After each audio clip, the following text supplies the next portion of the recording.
Hello everyone, Assalamu alaikum. Welcome back for another video in the series. In previous video, we started with the basics of logistic regression. Let's now take a look at how we compute the loss function for logistic regression model, the so-called negative log likelihood loss. So here, that's just a slide I already showed you at the end of previous video, and I just wanted to recap some of the main aspects here. So there are two things going on here.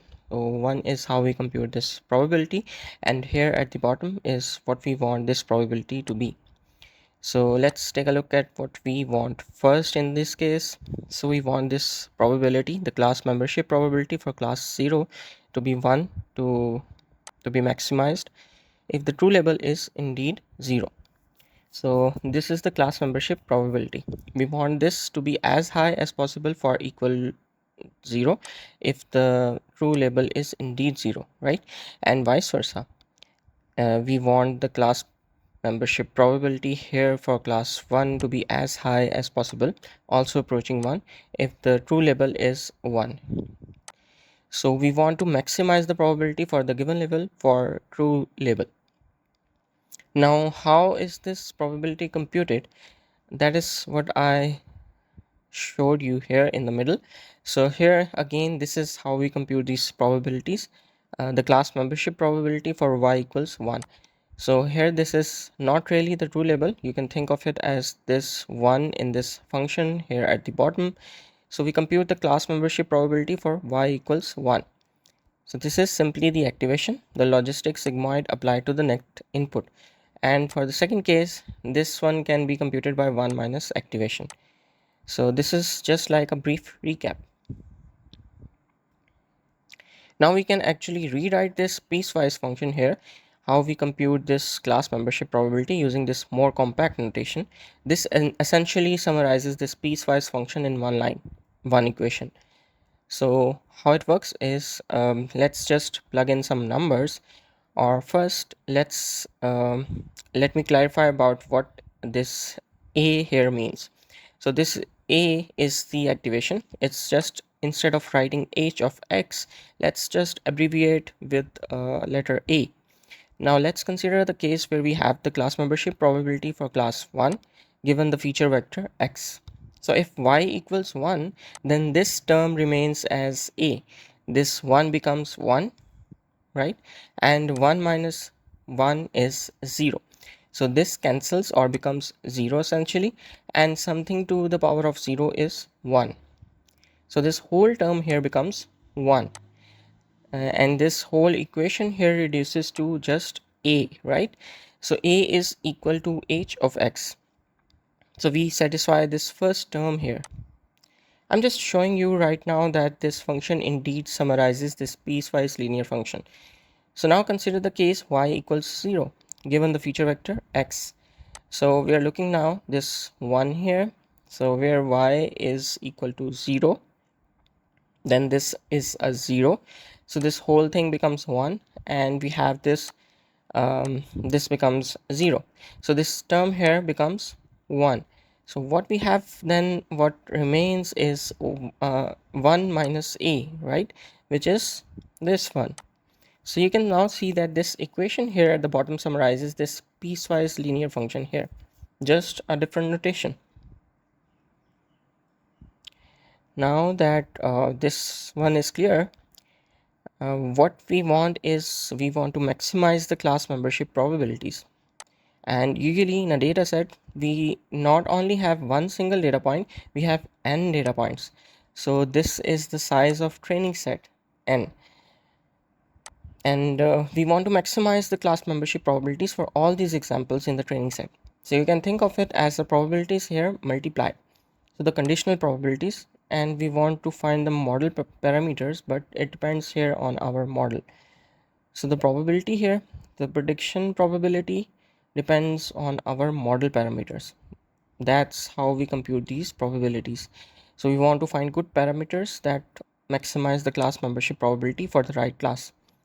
This concept is also known as maximum likelihood estimation, MLE. So we want to maximize the likelihood, the probability of observing the data given the model parameters. So I don't want to go into too much detail about MLE or maximum likelihood estimation here. Just assume now we want to maximize this term. So here what I'm doing is I'm just rewriting this with the simpler notation I showed you before. So if I go back to 2 slides, so this notation here at the bottom, that's what I'm doing here. So I'm replacing this, right? So this is something you have seen before on the previous slide I just showed you. I'm replacing this now with this more compact notation here, where before I abbreviated as A, where A is the logistic regression model, where this sigma is the logistic activation function, and Z is the net input. So you can think of it also as the loss function then. So as the logistic loss, which we compute as follows, the probability over the whole training set. And I said we want to maximize this, like we want to maximize the class membership probabilities. In practice, it's actually easier to maximize the natural log of this equation, which is also called the log likelihood function. So why is that? If we apply the log here, then we can replace the product by sum. And also this multiplication here, we can replace it with a sum. And numerically on a computer, this is just more stable to implement. It's more stable where when we use, for example, gradient descent. But you can think of it also as maximizing the likelihood. So it's like the same kind of thing, as if you maximize one, you also maximize the other. So in that way, this is why we can do that. So here at the bottom is the log. So we have now y is the true label times log the activation. So this is class membership probability. This would be y given x, and of course also the model parameters, but I'm omitting the model parameters here just for simplicity. And this is the log likelihood. I mean, it's not quite likelihood loss because there is one more modification. So in practice also we have the stochastic gradient descent, and in stochastic gradient descent we want to minimize. So this is a process where we minimize something. If we wanted to maximize something, we would have to use stochastic gradient ascent. That is like the other way around. We want to we would maximize something. So if we think of it maybe as a loss function, so as a function, gradient descent would be like where we go down the hill, and gradient ascent would be like where we go up a hill. Now in PyTorch and many other libraries, it just happens just for simplicity. There's an implementation of gradient descent where we minimize something. So in that way, we would just give it a log likelihood function as the loss, as a loss function to optimize. Then it would actually minimize this loss, which would actually be very bad. So what we would get is very small class membership probabilities for the correct labels. So what we can do now is just to turn around this problem. So instead of maximizing the log likelihood, we can minimize the negative log likelihood, just putting a negative here in the front, and then we turn this maximization problem into a minimization problem.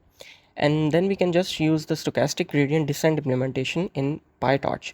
So it's just like a little trick we do by flipping around the sign here. And another trick we can do in code is that we usually add a 1 over n scaling factor here to scale over the number of data points in the training set over, or you can say the batch size, the mini batch size. So in a previous video, we also talked about mini badges. We can also consider the mini batch size here, and then it makes the training numerically more stable.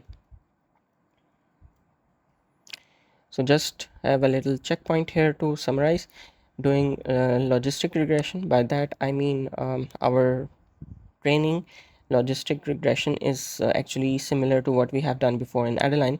In Adeline, recall, we minimize the mean squared error loss, but the difference is that in logistic regression we maximize the likelihood because it's numerically more stable.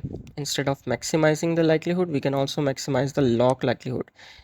But like I also mentioned, the tools that we usually have available are developed for stochastic gradient descent, so that we don't have to rewrite these tools. We can just turn this maximization problem into a minimization problem.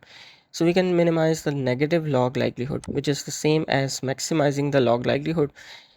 So it was probably a lot of information in this short video, and then if you have questions, then maybe think about it more, but I think the next video could potentially clarify some points. So see you in the next video.